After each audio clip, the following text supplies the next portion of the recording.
আসসালামু আলাইকুম এভরিওয়ান, গণিতের পথ ইউটিউবে আপনাদেরকে স্বাগতম। 2026 আমরা পড়ছি হচ্ছে স্থিতিস্থাপকতা অনার্স প্রথম বর্ষ নন মেজর ফিজিক্স অন। তো চলো আমরা একটা গুরুত্বপূর্ণ প্রশ্ন, যেটা বোর্ড কোশ্চেনে অনেকবার এসেছে এবং অনেক গুরুত্বপূর্ণ প্রশ্ন। তো প্রশ্নটা হচ্ছে যে দেখো, জাতীয় বিশ্ববিদ্যালয়ের অধীনে 11, 17, 20 এবং 22 আসছে। এই প্রশ্নটা অনেক গুরুত্বপূর্ণ এবং এই পরীক্ষার জন্য আসতে পারে। তো উম, চলো, প্রশ্নটা হচ্ছে যে প্রমাণ করো যে y = 2n 1 প্লাস সিগমা, যেখানে প্রতীকগুলো প্রচলিত অর্থ বহন করে। আবার এভাবেও আসতে পারে যে প্রমাণ করো যে y = 2n 1 প্লাস সিগমা। তারপরে আবার দিতে পারে যে সময় সারক কঠিন পদার্থের ক্ষেত্রে প্রমাণ করো যে y = 2n 1 প্লাস সিগমা, যেখানে প্রতীকগুলো তাদের প্রচলিত অর্থ বহন করে। তো দেখো, এখানে আমরা একটা কি সুন্দর করে আঁকেছি, ঘনক এঁকেছি। তো আমাদেরকে এই জিনিসটা করার জন্য বাংলা কথাগুলো লিখতে হবে। তো বাংলা কথাগুলো হচ্ছে যে যে আমাদেরকে এটা প্রমাণ করার জন্য, এই যে এই অঙ্কটা প্রমাণ করার জন্য এটা একটা আমাদের ঘনক ধরে নিতে হবে। দেখো, আমরা ঘনক কি কার উপর স্থাপন করেছি? এক্স ওয়াই আর কি জেড অক্ষের উপরে কি আমরা স্থাপন করেছি। তো এখানে লিখবো যে আমরা ধরি, তো আমরা প্রশ্নটা সমাধান করার জন্য আমাদেরকে লিখতে হবে যে ধরি ধরি একটি ঘনকের দৈর্ঘ্য প্রস্থ উচ্চতা যথাক্রমে এক্স ওয়াই আর কি জেড। তাহলে একটি ঘনকের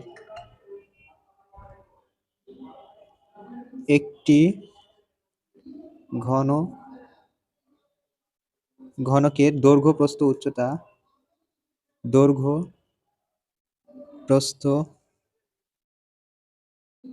উচ্চতা যথাক্রমে এক্স ওয়াই আর কি জেড। দেখো, দৈর্ঘ্য আমরা কি ধরলাম? এক্স, প্রস্থ ওয়াই ধরেছি এবং উচ্চতা কি জেড ধরেছি। হ্যাঁ, তো এবার হচ্ছে এ গুলোকে অক্ষ বরাবর স্থাপন করে পাই, অক্ষ বরাবর স্থাপিত করে বিবেচনা করা যায়। তাহলে এগুলোকে অক্ষ বরাবর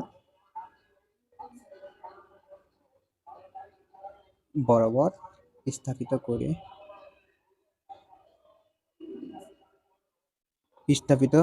করে বিবেচনা করা যাক। বিবেচনা করা যাক বিবেচনা করা যাক। এখন আবার একটু জিনিস খেয়াল করো যে এখন এই ঘনকের উপর অভিলম্ব পীড়ন দুইটি বল প্রয়োগ করলে দেখা যাবে যে, তো আমাদেরকে প্রমাণের জন্য কি আমাদেরকে অভিলম্ব অভিলম্ব পীড়ন দুইটি বল প্রয়োগ করতে হবে এই ঘনকটার উপর। এই অক্ষে এবং এই অক্ষের উপর দ্বারা আমরা যদি দুইটি অভিলম্ব বল পীড়ন করি, মানে অভিলম্ব বরাবর দুইটি বল যদি প্রয়োগ করি, তাহলে আমাদের ঘনকটা কি অবস্থায় আসবে, সেই প্রশ্নটাই আমাদেরকে জানতে চেয়েছে। তো আমরা দেখব যে দুইটি যদি অভিলম্ব বল পীড়ন করি, তো সেই ভাষাটা আমরা এখানে লিখব যে এখন এই ঘনকের উপর দুইটি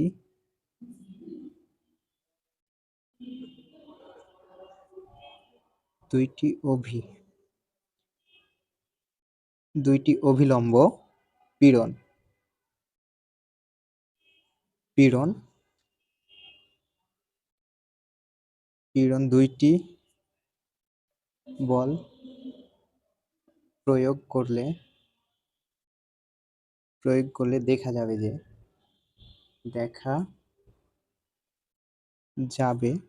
এখান থেকে আমরা কি দেখতে পাবো সেটা লিখব।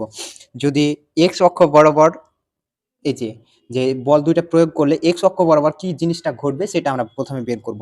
এখন এক্স অক্ষ বরাবর আমরা চিন্তা করব, যদি আমরা এখানে দুইটি বল পীড়ন করি তাহলে এক্স অক্ষ বরাবর ঘটবে, তাহলে এক্স অক্ষ বরাবর পীড়ন হবে। এই যে এক্স অক্ষ বরাবর পীড়ন হবে হচ্ছে প্লাস পি, যা পীড়ন হবে কি প্লাস পি বাই ওয়াই অক্ষ, যা পীড়ন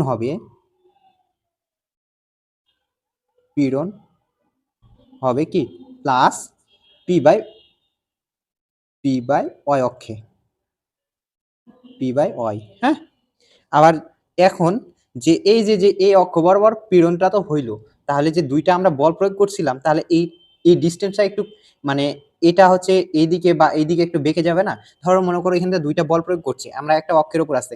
ধরো ২ টা বল প্রয়োগ করছি। একটা এদিকে বা এমনে যাওয়ার একটা সম্ভাবনা থাকবে। ২ টা বল মানে ধরো ঘন একটা তলের উপর আছে, হয় এই পাশ থেকে এমনে হবে, না হলে একটু এভাবে বেঁকে যাবে।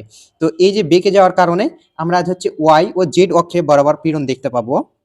তাহলে y ও z অক্ষে বরাবর ঘটবে। তাহলে এখানে লিখতে পারি আমরা, এবং y ও z অক্ষ বরাবর কি হবে সেটা লিখব। y ও z অক্ষ বরাবর, y ও z বরাবর, y ও z অক্ষ বরাবর পীড়ন হবে। তাহলে y ও z অক্ষ বরাবর পীড়ন হবে কত? এই যে দেখো এখানে হচ্ছে minus sigma P divided by Y. তাহলে এই যে আমরা হচ্ছে পীড়নটা ঘটলো, তো সেখানে আমাদেরকে বলে দিয়েছে যে এই পীড়নটা হবে এটা, কিন্তু আসলে ক্যালকুলেশন করলে এরকম আসে। তো আমরা কি করব, আমাদেরকে মানে মুখস্থ করে নিতে হবে বা মনে রাখার চেষ্টা করতে হবে, তাছাড়া কোনো উপায় নাই। আমাদেরকে বাস্তব বা উদাহরণ যদি দেখতে যাই, তাহলে আমাদেরকে ডিরেক্ট একটা বস্তু নিয়ে প্রমাণ করতে হবে। তো যাই হোক, এটা হচ্ছে এইটা হবে, ঠিক আছে। এবার যদি আমরা চিন্তা করি, এক্স অক্ষ বরাবর তো হয়েছে, এই যে এক্স অক্ষ বরাবরটা হয়েছে, কিন্তু এবার হচ্ছে কি ওয়াই অক্ষ বরাবর চিন্তা করব। যদি আমরা ওয়াই অক্ষ বরাবর চিন্তা করি, সেম ভাবে আবার আবার এটা সম্পূর্ণটাই হচ্ছে আমরা একটা সমীকরণ ধরে নিব প্রমাণ করার জন্য সুবিধার্থে। এটা হচ্ছে ১ নম্বর সমীকরণ ধরলাম। ধরো যে আবার যদি ওয়াই অক্ষ, আমরা তো এক্স অক্ষ বরাবর চিন্তা করি, এবার ওয়াই অক্ষ বরাবর পীড়ন হবে। ওয়াই অক্ষ বরাবর পীড়ন হবে কত? মাইনাস পি, যা পীড়ন হবে মাইনাস পি বাই ওয়াই। তো একটা জিনিস এভাবে মনে রাখতে পারো যে আমাদেরকে যদি পীড়ন বলে, তাহলে এক্স অক্ষে হবে হচ্ছে প্লাস পি, এই যে প্লাস পি, আবার এবং ওয়াই অক্ষে হবে কত? Minus P. তো এবার আমরা এভাবে মনে রাখতে পারি, হ্যাঁ। তার এখানে যদি প্লাস পি হয়, তাহলে এখানটা কি মাইনাস হবে, একটু এভাবে কষ্ট করে মনে রাখতে হবে, হ্যাঁ। তো আমি এটা মনে রাখার সুবিধার্থে বলেছি, যদি এক্স অক্ষ বরাবর পীড়ন হবে প্লাস পি, যা পীড়ন হবে কত? Plus P by Y. এবং ওয়াই ও জেড অক্ষ বরাবর পীড়ন হবে, এই যে দেখো এখানে প্লাস যা ছিল সবই থাকবে, শুধু মাইনাস দিয়ে sigma P divided by Y. এটাও সেম ভাবে লিখবো, কিন্তু তার বিপরীতটা লিখবো। এবং এই যে দেখো, এবং এক্স ও জেড অক্ষ বরাবর পীড়ন হবে,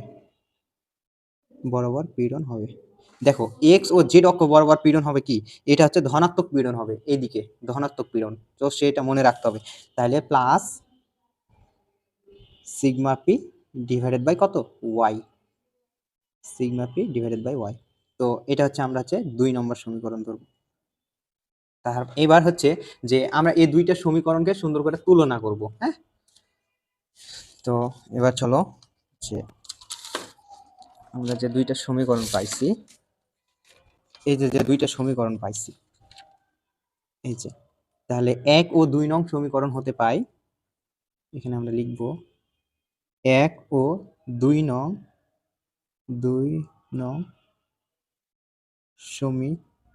সমীকরণ হতে পাই। তাহলে ১ ও ২ নং সমীকরণ হতে পাই। আমরা হচ্ছে এই যে প্লাসের গুলো একদিকে লিখবো, এই প্লাসের গুলো একদিকে লিখবো এবং মাইনাসের গুলো আরেকদিকে লিখবো। তাহলে এখানে যদি আমরা লিখি যে প্লাস পি বাই ওয়াই, কত? ওয়াই, হ্যাঁ। আবার এখানে কি আছে দেখো, plus sigma P divided by Y, plus হচ্ছে সিগমা পি ডিভাইডেড বাই কত? ওয়াই, ইকুয়াল টু, দুইটাকে আমরা সমান ধরবো, ইকুয়াল টু এখানে কি আছে দেখো, এখানে একটু খেয়াল করো, minus sigma P divided by হচ্ছে ওয়াই, আর এখানে কি আছে? মাইনাস পি বাই ওয়াই, এই যে দেখো এখানে মাইনাস পি বাই ওয়াই। দুইটা সমীকরণকে কি করলাম আমরা? বিবেচনা করে পাই। তাহলে দুইটা সমীকরণ থেকে আমরা এটা পাইছি। এবার দেখো সমীকরণটা সমাধান করার ক্ষেত্রে, এই যে দেখো মাইনাস এপারে নিয়ে আসলে কি হবে? প্লাস হবে। তাহলে প্লাস একটা দুইটা, এটা একটা আর এটা একটা, দুইটা হয়ে যাবে। তো যদি আমরা ক্যালকুলেশন করি, তাহলে এখানে ধরো লসাগু আসতেছে, লসাগু কত? ওয়াই আসছে। ধরো ওয়াই লসাগু এসছে, এটা কেটে যাচ্ছে, কি আসছে পি প্লাস সিগমা পি, ঠিক আছে। তাহলে ইকুয়াল টু এখানে মাইনাসটা কমন নিব, মাইনাসটা কমন নিয়ে একবারে লসাগু করতেছি, মাইনাস যেহেতু কমন নিয়েছি তাই সেহেতু এটা প্লাস হয়ে গেছে, ঠিক আছে। এই যে এ ওয়াই কেটে যায়, কি থাকবে যে সিগমা পি, তাহলে সিগমা পি এখানে কি হয়ে যাবে প্লাস হয়ে যাবে, মাইনাস ছিল কারণ মাইনাস কমন নিয়েছি, প্লাস হয়ে যাবে, এ ওয়াই কেটে কি হবে পি হবে, সিগমা পি ডিভাইডেড বাই হচ্ছে পি। এই তো হচ্ছে। এবার দেখো এটা সমানের ওই পাশে আছে কি মাইনাস, এ পাশে নিয়ে আসলে কি হয়ে যাবে প্লাস হয়ে যাবে, তাহলে পি এখানে কমন আসছে, দেখো একটু পি কমন আসছে, তাহলে 1 plus sigma P divided by কত ওয়াই, এখানে হচ্ছে প্লাস, এখানে পি কমন আসছে, পি কমন আসছে, দেখো এটা সমানের এই পাশে ছিল কি মাইনাস, এই পাশে নিয়ে আসছে কি হবে প্লাস হবে, তাহলে প্লাস দিলাম, এবং দেখো এখানে পি থেকে দুইটা পি ছিল, তো সেখান থেকে আমরা একটা পি কমন নিয়ে এসেছি, তাহলে কি হবে এই যে সিগমা প্লাস ওয়ান, বা ওয়ান আগে লিখে যা যা কথা পরে লিখে তা কথা, আগে আমরা ওয়ানটা লিখলাম যেহেতু দুইটাই প্লাস আছে, 1 plus sigma P, sigma P divided by কত ওয়াই, ইকুয়াল টু হচ্ছে কত 0, যেহেতু এই পাশে নিয়ে চলে এসেছি। এবার দেখো 2p, এই যে দেখো একটু একটু খেয়াল করো, এখান থেকে ক্যালকুলেশন করলে কি হবে, দেখো 2p, এই যে দেখো 2p 1 প্লাস যেহেতু পি কমন নিয়েছিলাম সেহেতু পিটা থাকবে না, সরি এখানে একটা ভুল হয়ে গেছে, মিস্টেক হয়ে গেছে, যেহেতু পি কমন নিয়েছি সেহেতু থাকবে না, এটা পি সিগমা হয়ে যাবে, 1 প্লাস সিগমা ডিভাইডেড বাই হচ্ছে ওয়াই, ইকুয়াল টু কত 0। আচ্ছা, আমরা এখন একটা খেয়াল করো, যদি ওয়াইটাকে আমরা এর সাথে গুণ দিয়ে দিই, এই যে দেখো ওয়াই, তাহলে উভয় পক্ষকে কি করব আমরা ওয়াই দ্বারা যদি গুণ দিয়ে দিই, তাহলে 2p, আচ্ছা এখানে একটু একটু খেয়াল করো যে এ, অতএব আমরা একটা জানি জিনিস যে ইকুয়াল টু হচ্ছে 0, যে এখন লিখতে পারবো অতএব অতএব দৃঢ়তার গুণাঙ্ক, দৃঢ়তার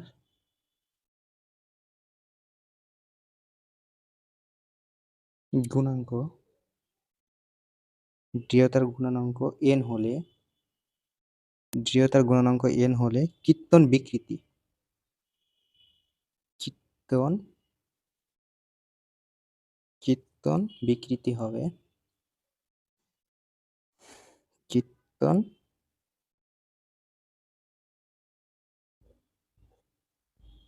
বিকৃতি, কীর্তন বিকৃতি হবে কত পি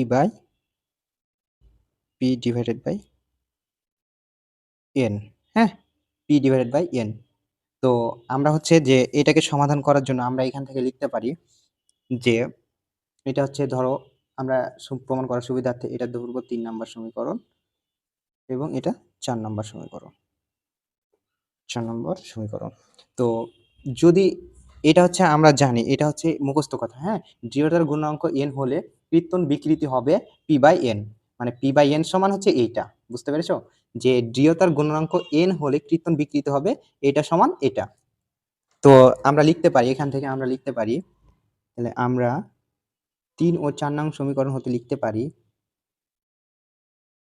3 ও 4 নং সমীকরণ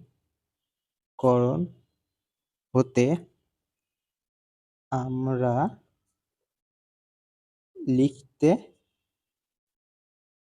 পারি। শোনো আরেকটা কথা, এ ওয়াইটাকে কিন্তু এটার সাথে গুণ দেওয়া যাবে না, কারণ হচ্ছে যে আমাদের একটু যদি প্রশ্নটা খেয়াল করো তাহলে ওয়াই সমান চেয়েছে, দেখো এই যে এখানে এখানে ওয়াই সমান চেয়েছে সেহেতু আমার ওয়াইটা আউট করা যাবে না। সো এই যে উভয় পক্ষকে ওয়াই দ্বারা গুণ অথবা ভাগ করা যাবে না, এটা গুণ আছে এটা ভাগ আছে ওই পাশে নিয়ে গেলে গুণ হয়ে যায় 0 হয়ে যাবে, কিন্তু এটা আমাদেরকে করা যাবে না, সেই জিনিসটা একটু খেয়াল রাখতে হবে, ঠিক আছে, যে আমাদের প্রমাণের সুবিধার্থে সেটাকে সেম ভাবে রেখে দিতে হবে।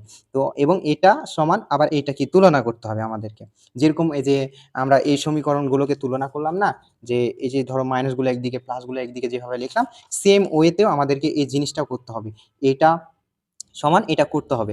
কারণ হচ্ছে যে দৃঢ়তার গুণাঙ্ক n হলে কৃত্তন বিকৃতি p/n হয়। ঠিক আছে? এটা মুখস্থ কথা।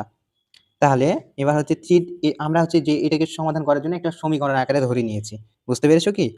তাহলে তাহলে আমরা লিখতে পারি ৩ ও ৪ নং সমীকরণ হতে আমরা লিখতে পারি ৩ ও ৪ নং সমীকরণ হতে আমরা লিখতে পারি p/n ইকুয়াল টু এই যে এই জিনিসটা লিখব 2p 1 plus sigma divided by কত y। ঠিক আছে? y। দেখো উভয় পক্ষ থেকে p আর ap আউট হয়ে যায়। তাহলে উভয় পক্ষ থেকে আমরা যে কোনো জিনিস বাদ দিতে পারি। উভয় পক্ষ থেকে ap গুণ আকারে আছে সেহেতু বাদ দিতে পারি। 1 ডিভাইডেড বাই হচ্ছে n 1 divided by n equal to হচ্ছে p যেহেতু বাদ হয়ে গেছে তাহলে 2 1 প্লাস সিগমা ডিভাইডেড বাই কত y। এবার দেখো একটু খেয়াল করো এটা এটার সাথে গুণ এবং এটা এটার সাথে গুণ উভয় পক্ষকে আড়াআড়ি গুণ করতে হবে। বা যদি এভাবে চিন্তা করো এটা এবার হচ্ছে ভাগ আছে এটা এটার সাথে গুণ হয়ে যাবে এবং এটা কি আছে ভাগ আছে এটা এটার সাথে গুণ হয়ে যাবে। দেখো গুণ হলে যদি এটা এটার সাথে গুণ হয় তাহলে কত y থাকে শুধু এবং এটাকে যদি আমরা এটার সাথে গুণ দিই তাহলে কিন্তু n 2n 1 প্লাস সিগমা। দেখো আমাদেরকে হচ্ছে প্রমাণটা হয়ে গেছে যে এই যে দেখো আমাদেরকে প্রমাণে হচ্ছে এই যে এই জিনিসটা চেয়েছে y equal to 2n 1 plus sigma. তাহলে এখানে কি প্রুভ লিখতে পারি যে প্রুভ প্রুভ। তো চলো আমরা আবার একটু দেখে নিই হ্যাঁ যে জিনিসটা আসলে কিভাবে কি হয়েছে। প্রথমে আমরা একটা কি করব প্রথমে আমরা একটা অক্ষ চিন্তা করব এবং x অক্ষ y অক্ষ z অক্ষ এবং z x y ও z অক্ষে আমরা হচ্ছে একটা এটা হচ্ছে মূল বিন্দু 0। হ্যাঁ এটা 0। তাহলে x ও y অক্ষে x x y ও z অক্ষে আমরা কি করব একটা ঘনক স্থাপন করে দেব এবং ঘনক স্থাপন করার পর দুইটা এখান দিয়া এই বরাবর এবং এই বরাবর দুইটা কি অভিলম্ব বল একটা পীড়ন দুইটি বল প্রয়োগ করব। এখান দিয়ে এখানে সাথে একসাথে হচ্ছে এখানে একটা এবং এখানে একটা দুইটা বল পীড়ন আমরা কি অভিলম্ব দুইটা পীড়ন বল প্রয়োগ করব। এখন আমাদের এই দুইটা বল প্রয়োগ করার পর হচ্ছে আমাদের এক্স অক্ষে ঘটবে হচ্ছে প্লাস এক্স অক্ষ বরাবর পীড়ন হবে কত প্লাস পি যা হবে কত প্লাস পি বাই ওয়াই এবং ওয়াই ও জেড অক্ষে হ্যাঁ যদি আমরা এক্স অক্ষ বরাবর যদি পীড়ন হয়েছে তাহলে এই এক্স অক্ষে ঘটবে যে প্লাস পীড়ন হবে পি প্লাস পি হবে যে পিটা প্লাস হয়ে যাবে এবং এবং প্লাস হচ্ছে পি বাই ওয়াই এবং ওয়াই ও জেড এই যে ওয়াই আর এ জেড অক্ষে ঘটবে ঋণাত্মক পীড়ন তাহলে ওয়াই ও জেড অক্ষ বরাবর পীড়ন হবে মাইনাস এটা sigma minus sigma P divided by Y এবং ওয়াই অক্ষ বরাবর পীড়ন হবে মাইনাস পি যা পীড়ন হবে মাইনাস পি বাই ওয়াই এবং এক্স ও জেড অক্ষ বরাবর পীড়ন হবে কত plus sigma P divided by হচ্ছে ওয়াই। দেখো এবার কি করব এই যে দুইটা সমীকরণ পেয়েছি আমরা এই দুইটা সমীকরণকে আমরা হচ্ছে প্লাসের গুলো একদিকে চিন্তা করব যে মনে হচ্ছে এই যে দেখো plus P divided by Y এখানে plus sigma P divided by Y এবং মাইনাসের গুলো একদিকে করব দিয়ে আমরা কি করব 1 ও 2 নং সমীকরণ হতে পাই। তাহলে 1 ও 2 নং সমীকরণ হতে পাই এই যে দুইটাকে আমরা আলাদা আলাদা করে লিখেছি এবং আলাদা আলাদা লিখে এই যে দেখো দুইটা লসাগু করে দিয়েছি বা চাইলে ইচ্ছা মতো করে ক্যালকুলেশন করতে পারো তোমরা। দুইটাকে লসাগু করেছি যে এভাবে এখন এখানে মাইনাসটা কমন নিয়েছি মাইনাস কমন নিলে এখানে প্লাস হয়ে যায় এখানে প্লাস হয়ে যায় তাই প্লাস দিয়ে লসাগু করেছি ওয়াই এটা আসবে এবং প্লাস এখানে পি আসবে এই যে এ ওয়াই কেটে যাবে এবং হচ্ছে কি পি বসবে। এখানে আমরা ডিরেক্ট পি একটা কমন নিতে পারি। তো দেখো এই যে মাইনাসটা এখানে ছিল এ পাশে নিয়ে এসেছি সমান এ পাশে কি করছি প্লাস তাহলে এটাকে কি করলাম পি এই যে 1 প্লাস সিগমা এখানে যেহেতু পি কমন নিয়েছি সেহেতু এখানে পি হবে না ঠিক আছে ডিভাইডেড বাই হচ্ছে ওয়াই। এবার কি করলাম তাহলে 2p এই যে দেখো একটা এই একটা দেখো এই জিনিসটা পুরোটাই একটা এবং এই জিনিসটা পুরোটাই একটা সেম না দুইটাই সেম যেহেতু সেহেতু কয়টা হচ্ছে দুইটা তো দুইটা এখানে লেখা যা কথা উপরে লেখাও সেম কথা। আশা করি বুঝতে পেরেছো। যদি আমি এখানে দুইটা লিখতাম তাও হতো আবার যদি এখানে লিখতাম তাও হবে তাহলে 2p 1 plus sigma divided by কত ওয়াই ইকুয়াল টু 0 কিন্তু এই ওয়াইটাকে এর সাথে গুণ করা যাবে না কেন যে দৃঢ়তার গুণাঙ্ক n হলে কৃত্তন বিকৃতি হবে p ডিভাইডেড বাই n আর হচ্ছে কেন কেন গুণ করা যাবে না কারণ হচ্ছে আমাদের প্রমাণে চেয়েছে y equal to 2n 1 plus sigma সেহেতু আমাদের ওয়াইটাকে আমরা ভ্যানিশ করতে পারি না বা আউট করতে পারি না চাইলো। তো এখানে আমরা একটা কথা ডিরেক্ট মুখস্থ কথা দৃঢ়তার গুণাঙ্ক n হলে কৃত্তন বিকৃতি হবে p পি ডিভাইডেড বাই হচ্ছে এন, এটাকে আমরা 4 নম্বর সমীকরণ ধরবো। এই যে আমরা হচ্ছে প্রমাণের সুবিধাতে কি এই দুইটাকে সমীকরণ ধরবো। এখন লিখবো যে 3 ও 4 নং সমীকরণ হতে আমরা লিখতে পারি। আচ্ছা, যে আমরা এই যে 3 আর 4 নং সমীকরণ এটা ইকুয়াল টু এটা লিখতে পারি। সো আমরা কি এটাকে এটা ইকুয়াল টু এটা লিখেছি এবং উভয় পক্ষ থেকে পিপি আউট করেছি। তাহলে 1/n ইকুয়াল হচ্ছে 2 1 প্লাস সিগমা ডিভাইডেড বাই হচ্ছে ওয়াই, এবং ওয়াইটাকে কি করছি এর সাথে গুণ দিয়ে দিছি। এই যে এটা 1 এর সাথে ওয়াই গুণ দিলে ওয়াই, এবং এটা এটার সাথে গুণ দিলে 2n 1 প্লাস সিগমা। দেখো আমাদের প্রমাণটা খুব সহজেই হয়ে গেছে। আর হচ্ছে এই অধ্যায় থেকে আমাদের হচ্ছে একটা অবশ্যই ম্যাথ পড়বে, মানে পরীক্ষায় আসতে পারে অবশ্যই, মানে 99.99% গ্যারান্টি থাকতে পারো, 99.99। এই যে এই ম্যাথটা পড়বে, না হলে এই অঙ্কটা পড়বে ও অধ্যায় থেকে। সো স্থিতি স্থাপকতা এই অধ্যায়টা স্কিপ করা যাবে না, এবং খুব সহজ একটা অধ্যায়। ঠিক আছে, তো আশা করি সবাই ভালোভাবে বুঝতে পেরেছেন। ভালো থাকবেন, সুস্থ থাকবেন, আল্লাহ হাফেজ।